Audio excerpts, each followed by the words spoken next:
यहाँ हमारा पास बनता है जो है चैप्टर 13 जो कि बनता है हमारे पास सुखी राजकुमार, जिससे लिखा है हमारे पास ऑस्कर वाइल्ड ने। और ये चैप्टर देखा जाए हिंदी का सबसे आसान चैप्टर है।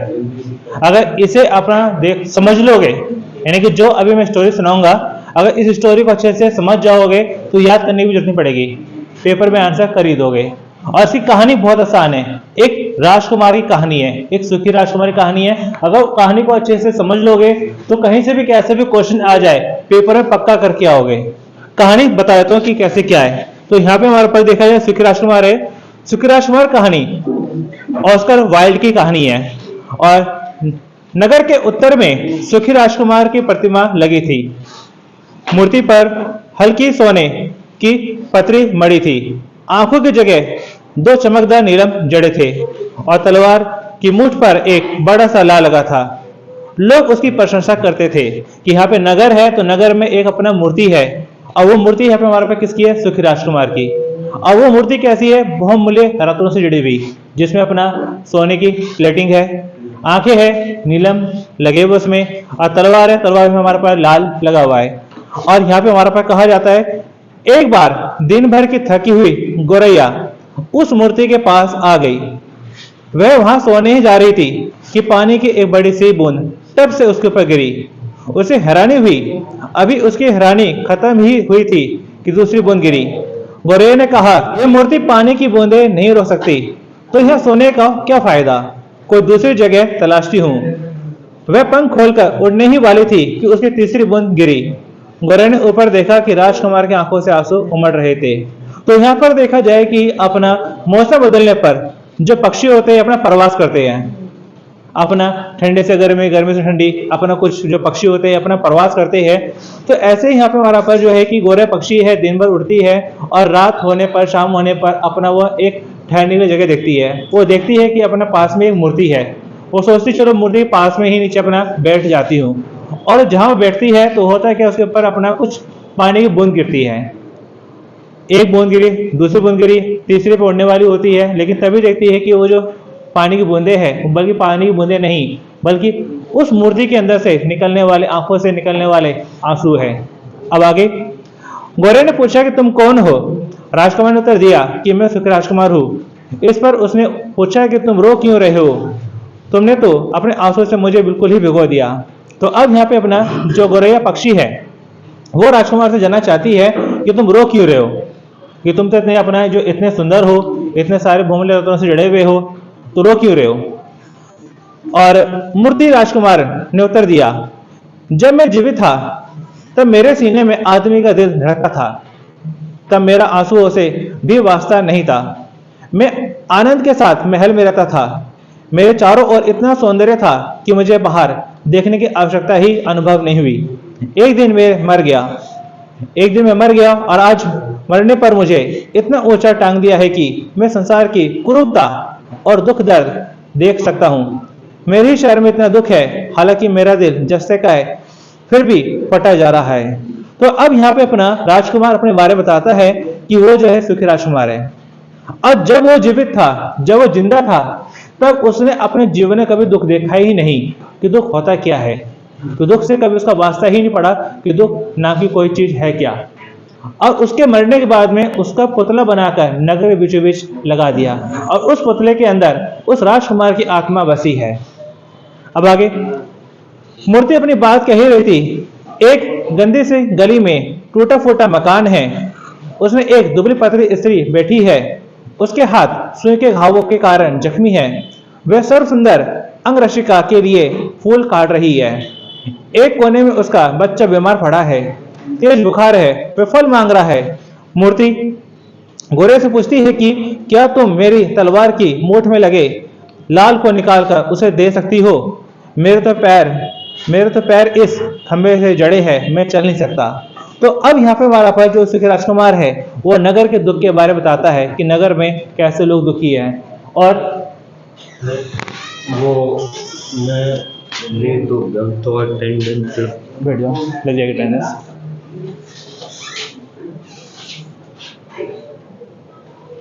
तो अब यहाँ पे हमारा पास होता है क्या है कि जो है सुखी राजकुमार मूर्ति है बताती है कि यहाँ पे नगर में ही एक स्त्री है जो अपना एक जो है अंगरक्षिका के लिए अपना वस्त्र बना रही है और सुई से उसके हाथों में घाव हो गया है।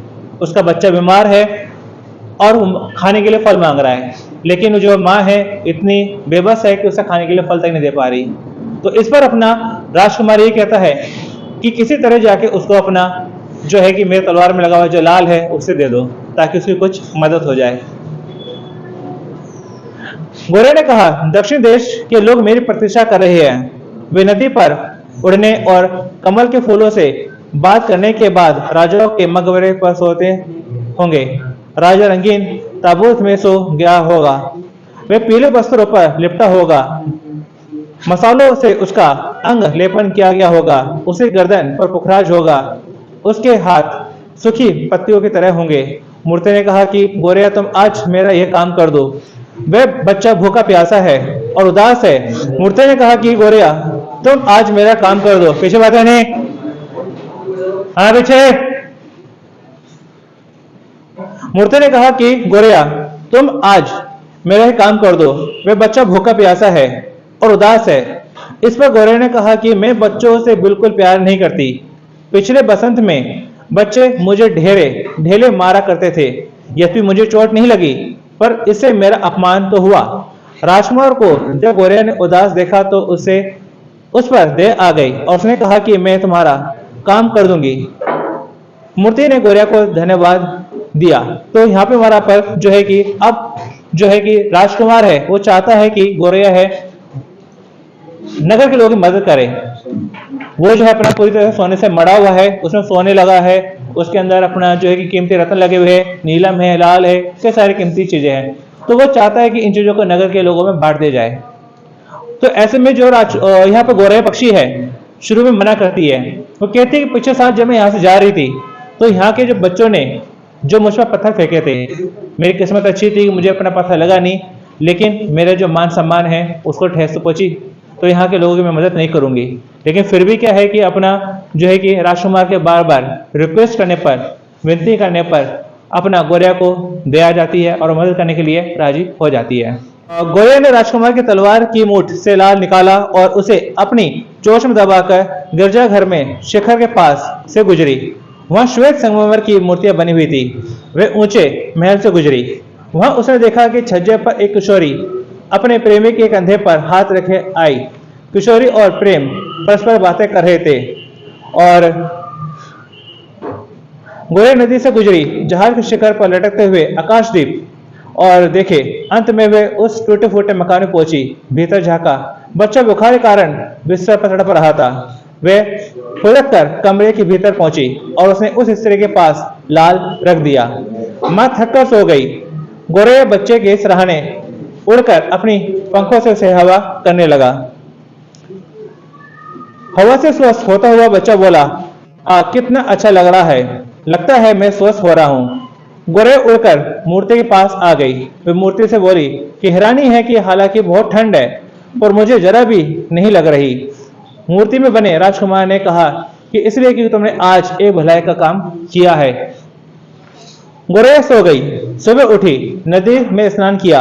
उसने सोचा कि आज रात को मैं मिस्र जाऊंगी। जब चांद निकल आया तो उसने मूर्ति से कहा कि आज रात में मिस्र देश जा रही हूं। तुमने किसी से कुछ कहलाना हो तो बताओ। इस पर राजकुमार मूर्ति ने कहा, गोरैया क्या तुम आज रात और ठहर नहीं सकती? शहर से दूर एक सीली कोठरी में एक तरुण कलाकार दिखाई दे रहा है।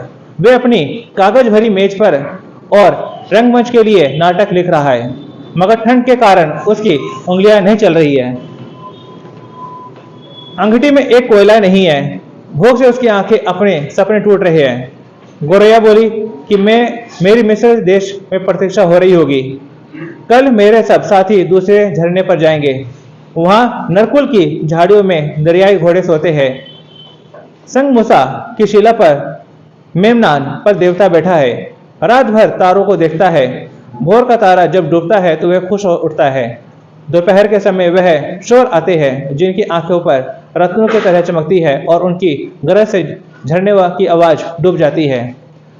राजकुमार गोरे से कहता है कि तुम आज रात और रुक जाओ। पर इस पर गौरिया बोलती है कि ठीक है, आज रात और मैं रुक जाती हूँ, क्या दूसरा लाल दे आऊं? राजकुमार ने गौरिया से कहा, मेरे पास दूसरा लाल नहीं है, मेरे पास मेरी आंखें हैं, मेरे पास मेरी आंखें हैं। और ये आंखें किसकी बनी हुई है? नीलम की बनी है। ये हजारों साल पहले भारत से लाए हुए थे। तो एग्जाम में ये क्वेश्चन भी आ जाता है कि जो सुखी राजकुमार की जो आंखें थी किसकी बनी थी और कहां से आई थी? तो राजकुमार की आंखें नीलम की बनी हुई थी और जो कि भारत देश से आई थी। एक निकाल कर उसे दे आओ। इस पर गौरिया ने कहा कि मेरे प्यारे राजकुमार, यह तो मुझसे नहीं होगा। वे फूट फूट कर रोने लगी। राजकुमार ने गौरिया को मनाया, तब गौरिया ने उसकी आंख का नीलम निकाल लिया। नीलम लेकर वह कोठरी में पहुंची। कलाकार लिखने में मस्त था। जब उसने सिर उठाया तो देखा उसके पास एक बड़ा सा नीलम रखा था। कलाकार बोला, लगता है कि लोग अब मेरी कीमत जानने लगे हैं। अब मैं नाटक समाप्त करके दम लूंगा। गौरिया बंदरगाह की ओर गई और स्टूल पर जाकर बैठ गई। वहां कुछ मजदूर अपने सीने पर रस्सियां बांधकर नाव खींच रहे थे। चांद लगा तो वह राजकुमार के पास आई और बोली, तुमसे विदा लेने आई हूं। इस पर राजकुमार ने कहा, गौरिया, क्या तुम आज रात और नहीं ठहर सकती? इस पर गौरिया बोली कि देखो, अब जाड़ा पड़ने लगा है। मिस्र के हरे भरे कुंजों पर गर्म धूप छाई होगी। मेरे साथी एक पुराने मंदिर में घोंसला बना रहे होंगे। अब मैं जा रही हूँ, पर मैं तुम्हें कभी नहीं भूल पाऊंगी। अगले बसंत में लौटूंगी, तब तुम्हारे लिए एक लाल और नीलम लेती आऊंगी। इस पर राजकुमार बोला कि नीचे गली में लड़की खड़ी है, उसका सौदा नाली में गिर गया है, वह खाली हाथ घर जाएगी तो उसे पिटाई होगी। तुम इतना करो कि मेरी दूसरी आंख का नीलम निकाल कर उसे दे दो, इससे उसे मार नहीं पड़ेगी। इस पर बोली, अगर कहो तो मैं आज रात और रुक जाती हूँ, पर तुम्हारी दूसरी आंख में नहीं निकालूंगी। वह गौरिया ने अनुनय विनय करते हुए बोला, मेरी प्यारी गौरिया, जो मैं कहूँ उसे कर दो। गौरिया ने उसकी आंखों का नीलम निकाला और लड़की को दे दिया। और लड़की ने देखा कि जब उसे वो अपना नीलम मिलता है तो कैसा रंगीन कांच है, एक एक कर अपने घर की तरफ भग जाती है। गौरिया लड़की को नीलम देकर राजकुमार के पास आई और उसने आकर कहा कि अब तुम अंधे हो, इसलिए मैं कहीं नहीं जाऊंगी, तुम्हारे पास ही रहूंगी। ये अब दोनों नीलम उसके निकल चुके हैं। अब राजकुमार अपना जो है कि अंधा हो चुका है। उसका जो शरीर का सारा जो है सोना वो भी निकल चुका है, वो भी लोगों की भलाई में बढ़ चुका है। अब वो पूरा पूरा जो है कि राजकुमार भद्दा नजर आ रहा है, लग रहा है जैसे पत्थर का भिखारी। राजकुमार गौरिया की कई कहानियां सुनकर बोला कि तुमने मुझे काफी हैरत भरी कहानी सुनाई है, पर अब सबसे बड़ा मनुष्य का दर्द मानता हूँ, दुख से बड़ा कोई रहस्य नहीं। जाओ मेरे नगर को देख कर आओ कि वहां क्या हो रहा है। गौरिया शहर में उड़ने लगी। उसने अमीरों की रंग रलियां मनाते देखा, गरीबों को हाथ हिलाते हुए देखा। उसने अंधेरी गलियों में भूखे बच्चों को पीले चेहरे लटकाते हुए देखा। एक पुलिया के नीचे 2 सुकड़े बच्चों को देखा जिन्हें चौकीदार ने भगा दिया था। गौरिया ने वापस आकर राजकुमार को सारा हाल बताया। यह सुनकर राजकुमार ने गौरिया से कहा कि मैं सोने से मड़ा हूं, इसका सारा सोना निकालकर गरीब प्रजा में बांट दो। गौरिया राजकुमार की मूर्ति का सोना का पत्थर निकालकर निर्धन प्रजा को बांट देती है। आखिर राजकुमार बहुत ही भद्दा दिखाई देने लगता है, पर बच्चों के चेहरे पर गुलाबी किरणें झलक आई थी। वे गलियों में खुशी खुशी खेलने लगे थे। ऐसा मालूम आया कि छज्जे से बर्फ के बड़े बड़े टुकड़े लटकने लगे।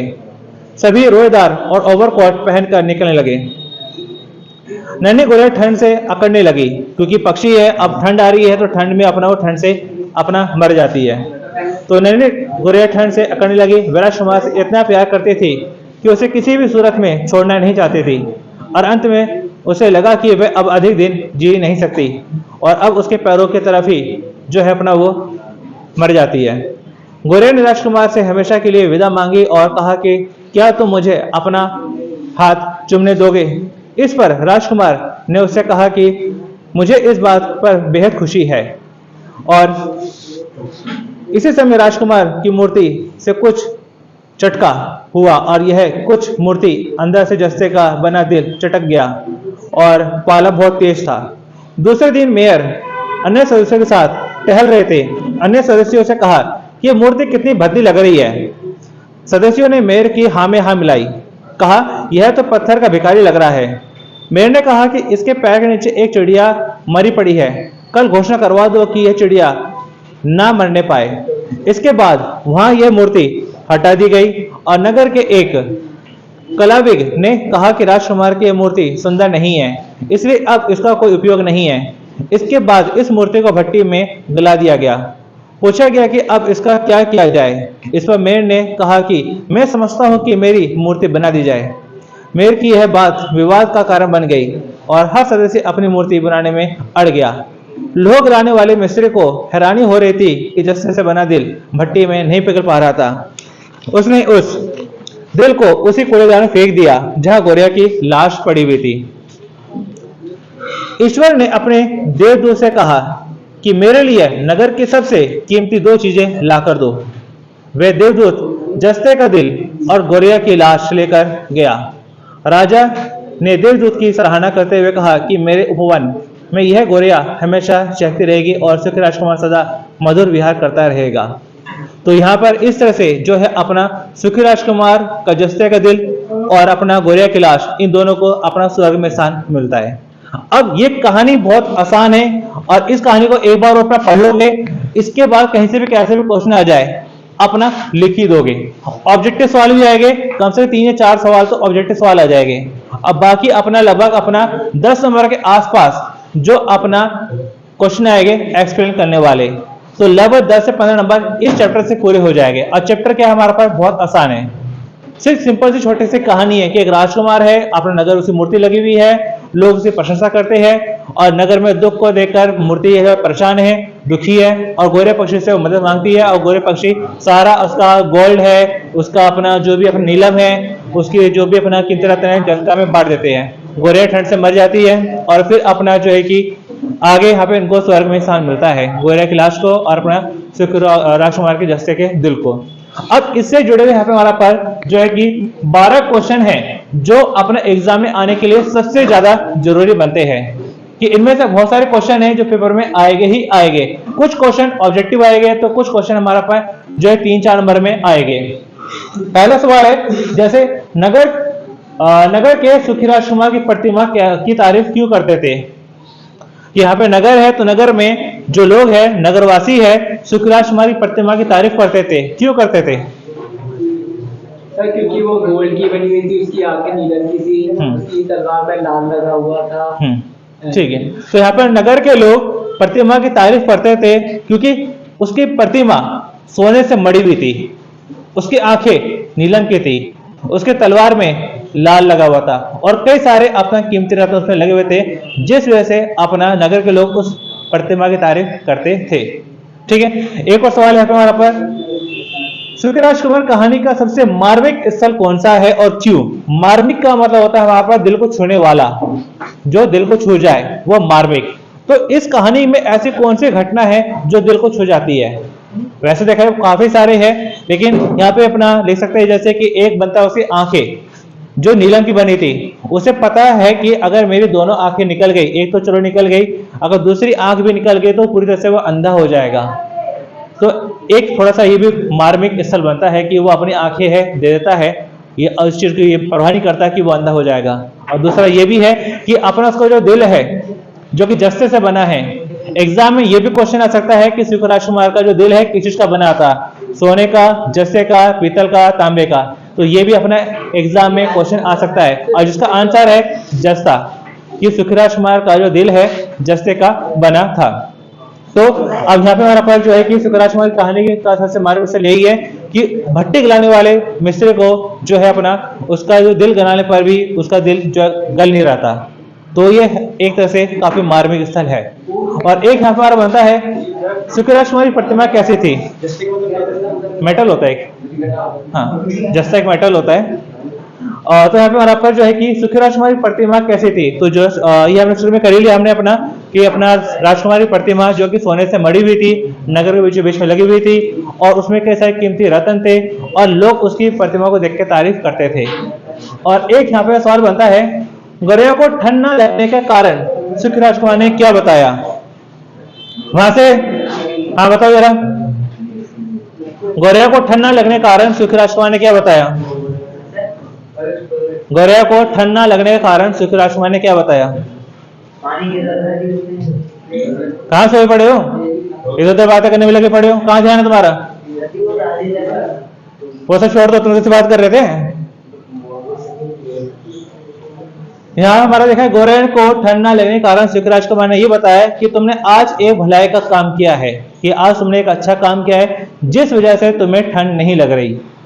ठीक है, एक और यहाँ पे सवाल बनता है, कलाकार ने जब नीलम देखा तो उसने क्या सोचा कि यहाँ पे कलाकार है जो अपना नाटक पूरा करना चाहता है, लेकिन क्या है कि पैसे कमी की वजह से वो अपना नाटक पूरा नहीं कर पा रहा। और जब गौरैया पक्षी उसके वहां पर एक नीलम रह देती है तो उस नीलम को देखकर काफी खुश होता है और वो सोचता है कि शायद अब लोग मेरा मूल्य आंकने लगे हैं, अब मैं अपना नाटक पूरा करके ही दम लूंगा। तो ये सोचता है।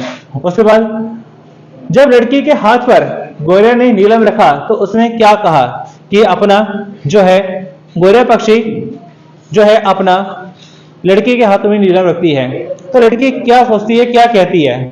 तो वो यही कहती है कि कैसा रंगीन कांच है, कैसा रंगीन पत्थर है, और वो कहते हुए हंसते हुए अपना घर की तरफ भाग जाती है उसे लेकर। आगे दूसरी मूर्ति लगाने की बात आई तो मेयर ने क्या इच्छा प्रकट करी?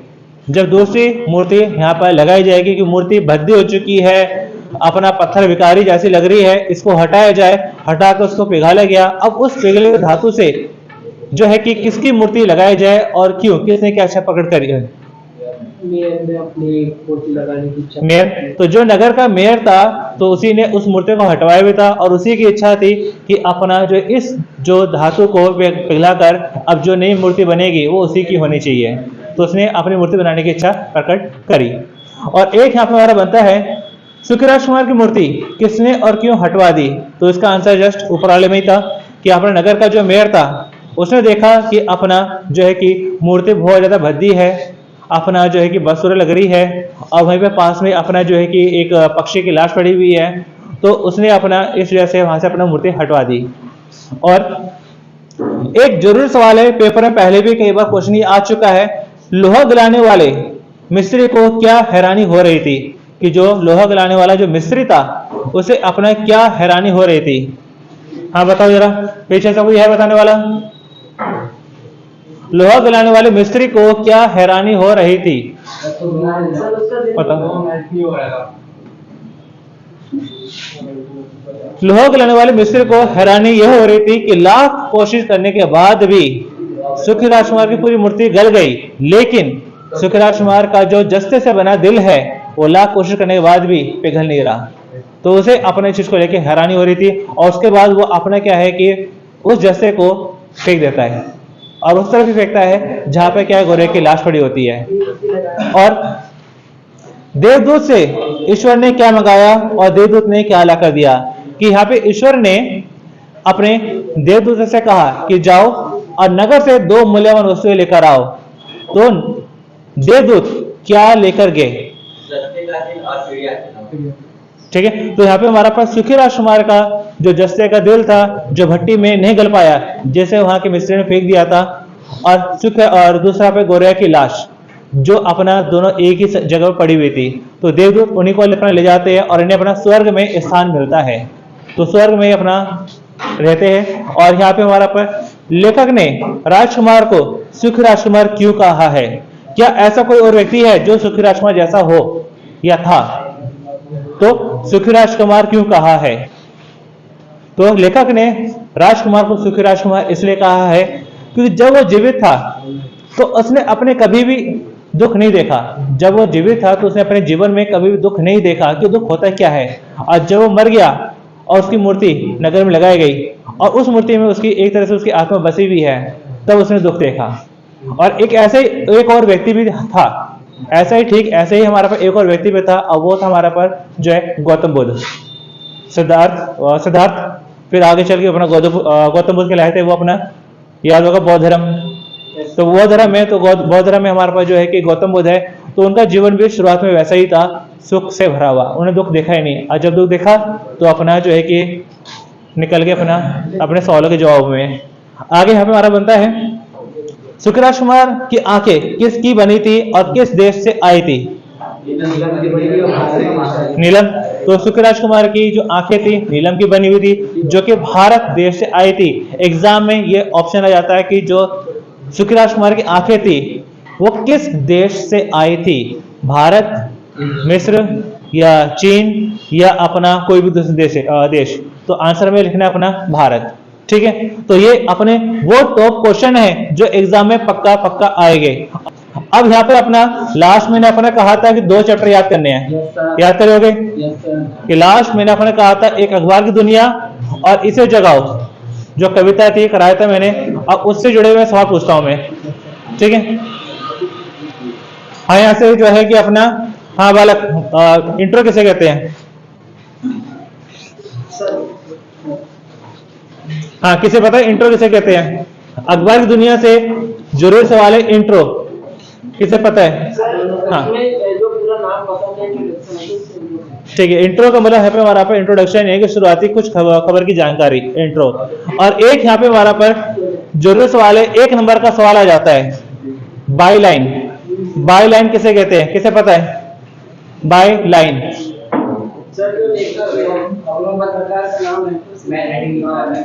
तो यहाँ पे खबरें लिखी जाती है और खबरों के लास्ट में उस खबर का श्रेय जिस व्यक्ति को जाएगा उसका नाम लिखा होता है, वो हमारा कहलाता है बाई लाइन। ठीक है, और एक और सवाल पूछ लेता हूं, कैप्शन। कैप्शन किसे कहते हैं? हाँ बताओ। ठीक है, तो फोटो के नीचे छपी कुछ खास जानकारी को अपना कहते हैं कैप्शन। ठीक है, और इसे जगह कविता में क्षिप्र व्यक्ति कौन है? क्षिप्र व्यक्ति लास्ट मैंने अपना कराया हुआ था संडे को। क्षिप्र व्यक्ति सर जो व्यक्ति समय से अपना काम करे और जो मतलब जो फालतू टाइम वेस्ट ना करे, मतलब जो आगे का जो काम है वो भी पहले कर ले। तो क्षिप्र व्यक्ति हमारे पास वह व्यक्ति है जो अपने समय को व्यर्थ नहीं गवाता है, टाइम का पंचल होता है और समय को पूरा फायदा उठाता है। ठीक है, और इसे जगाओ कविता में किस किस से अनुरोध किया गया है सभी व्यक्तियों को जगाने के लिए? और 3 से अनुरोध किया गया था, किसे पता है? हाँ, चिड़िया। तो हवा, सूरज और पंछी, तो इन 3 से अनुरोध किया गया है। और ये वो सवाल है पेपर में पक्का आएंगे, और ये वो सवाल है अगर तुमने नहीं किए तो आते हुए अपना तुम्हारे क्वेश्चन छूट जाएंगे। यहाँ पर अपना देखा जाए कि चैप्टर काफी बड़ा है, क्वेश्चन आंसर बहुत सारे हैं, लेकिन यहाँ मैंने गिनती के ही क्वेश्चन कराए हैं और यही गिनती के क्वेश्चन पेपर तुम्हारे पेपर में आने ही आने हैं, तो इनको अच्छे समय अपना करना है। ठीक है, अब आज का चैप्टर है बहुत आसान था, इससे आसान चैप्टर कोई तुम्हारा है ही नहीं। ठीक है, इसको एक बार पढ़ लोगे, समझ लोगे, अपना रट्टा मारने की जरूरत ही नहीं है। अब ये बताओ, किसी कुछ पूछना तो बताओ, किसी कुछ पूछना है? हाँ बोलो। राजा, ये जो है कहानी है ऑस्कर वाइल्ड की है, तो ये हिंदी में अनुवाद हुई है, ट्रांसलेट हुई है। इसका जो राइटर है ऑस्कर वाइल्ड, जो कि बाहर का ही है। अपना इसका इंग्लिश में इसका है बनता है हैप्पी प्रिंस, शायद सुना भी होगा, कैसा है, कार्टून भी बने हैं और रेगुलर में इसका चैप्टर भी है। रेगुलर जो स्कूल है तो उसमें अपना इसका चैप्टर बनता है हैप्पी प्रिंस। हाँ, और बताओ कुछ पूछना कुछ? हाँ, लाल क्या होता है? ये हमारा पर जो है कि कीमती पत्थर होते हैं। ये हमारा पर रूबी है, हमारा पर नीलम है, हमारा जो है कि डायमंड है, मोती है, जो भी हिसाब से हमारे कीमती पत्थर होते हैं। ये पत्थर ही होते हैं, कीमती पत्थर।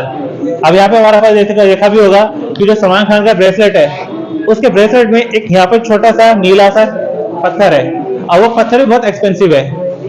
ठीक है, सर्च करना कितना महंगा है वो पत्थर। ठीक है, तो इससे भी कीमती पत्थर होते ही है। ये अपना रूबी है, पन्ना है, लाल है, ये जितने भी होते हैं सब अपना कीमती पत्थर। और पूछना किसी कुछ? पीछे बात होने। हाँ पूछो, और किसी को कुछ? हाँ, टाइम कितना हुआ? 11 बज गए। हाँ, तो ऐसा करो, ये क्वेश्चन लिख लो और इस चैप्टर के जितने क्वेश्चन है मैं आगे जो अपना आएगा संडे पूछूंगा।